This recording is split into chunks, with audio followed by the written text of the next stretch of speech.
Շուրջ 3.5 ամիս է անցել, ինչ հատուկ քննչական ծառայությունում քրեական գործ է հարուցվել հանրապետական պատգամավոր Արտակ Սարգսյանին պատկանող ՍԱԶ գրուպում տեղի ունեցած ձայնագրության առիթով, սակայն բարձրաստիճան պաշտոնյաների հանցագործությունը քննող մարմինը այսօր էլ չի հայտնում աղմկահարույց այս գործով անցնող որևէ մեղադրյալի անգամ կասկածյալի անուն։ Ազատությունը հարցում է ուղարկել ՀԿՑ պետ Հայաստանի վաստակավոր իրավաբան Վահրամ Շահինյանին, խնդրելով տեղեկացնել արդյոք որևէ մեկին մեղադրանք առաջադրվել է այս քրեական գործի շրջանակում կամ որևէ մեկը որպես կասկածյալ կամ վկա ներգրաված է։ Նախաքննությունը շարունակվում է եւ ելնելով քրեական գործով իրականացվող նախաքննության գաղտնիությունից հնարավոր չէ նշված գործի վերաբերյալ լրացուցիչ այլ տեղեկությունների տրամադրումը, նշված է ՀԿՑ պատասխանում։ Հիշեցնենք, ապրիլի 13-ին Հայաստան24.com կայքի հրապարակած ձայնագրության մեջ մի տղամարդ ներկաներին սպառնալով եւ ծաղրելով հորդորում է աշխատել ՍԱՍ-ի սեփականատեր այն ժամանակ պատգամավորի թեկնածու Արտակ Սարգսյանի համար, նախազգուշացնելով, ով ապրիլի 2-ի խորհրդարանական ընտրություններին ձայն չբերի, կկորցնի աշխատանքը։ Եթե դու այդ ձև ես վերաբերվում ես, ուրեմն մենք էլ քեզ 5 անգամ ավելի վատ կվերաբերվենք։ Հովհաննես Հովհաննիսյան, ուրա, ով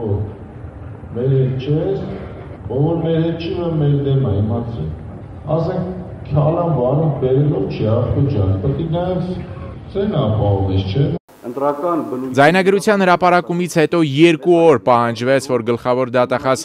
Արթուր Դավթյանի հանձնարարությամբ այն ուղարկվի ՀԿՑ հանգամանքները ստուգելու նպատակով, եւս մի քանի օր էլ պահանջվեց ՀԿՑ-ից, որպեսզի ստուգեն հանգամանքները։ Արդյունքում քրեական գործը հարուցվեց հրապարակումից հետո 6-րդ օրը,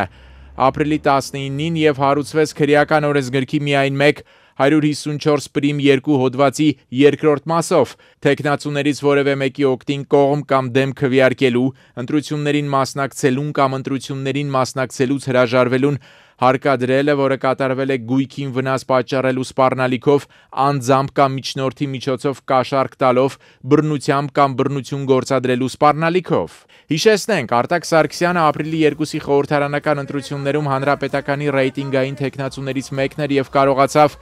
նախագահ Սերժ Սարգսյանի առաջնորդած կուսակցության համար ապահովել շուրջ 12,000 ձայն։ Հետք պարբերականի տեղեկություններով այդ ժողովը վարել է պատգամավոր Արտակ Սարգսյանի ավագ եղբայրը Արամ Սարգսյանը։ Ինքը մեծահարուստ հանրապետական պատգամավորը հրաժարվում է խոսել այս թեմայով եւ խույս է տալիս լրագրողների հետ շփումից։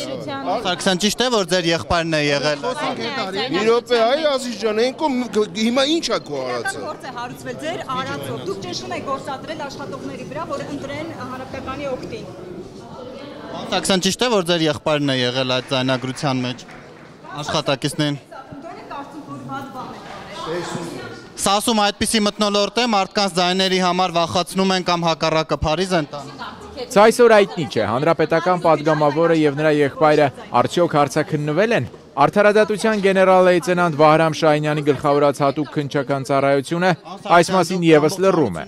Իրավապաշտպան Ժաննա Ալեքսանյանի խոսքով ակնհայտ է, որ իրավապահ մարմինն ամեն ինչ անում է գործը կոծկելու համար։ Եթե հիշում եք, երբ լրագրողները այդ նույն ՍԱՍ-ի Արտակին, երբ հարցրեցին ձեզ կարող է ձերբակալել, նա այնպես քահ ծիծաղեց, լիաթոք ծիծաղեց, այնպես որ նա ինքը լավ տեղյակ էր, որ որևէ պատժի չի ենթարկվելու, դա ծիծաղելի մի հարցադրում էր, որ արեցին լրագրողները, եւ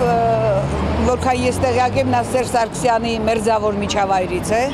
իսկ այդ միջավայրից որևէ մեկը չի պատժվում անգամ ծանր հանցագործությունների համար։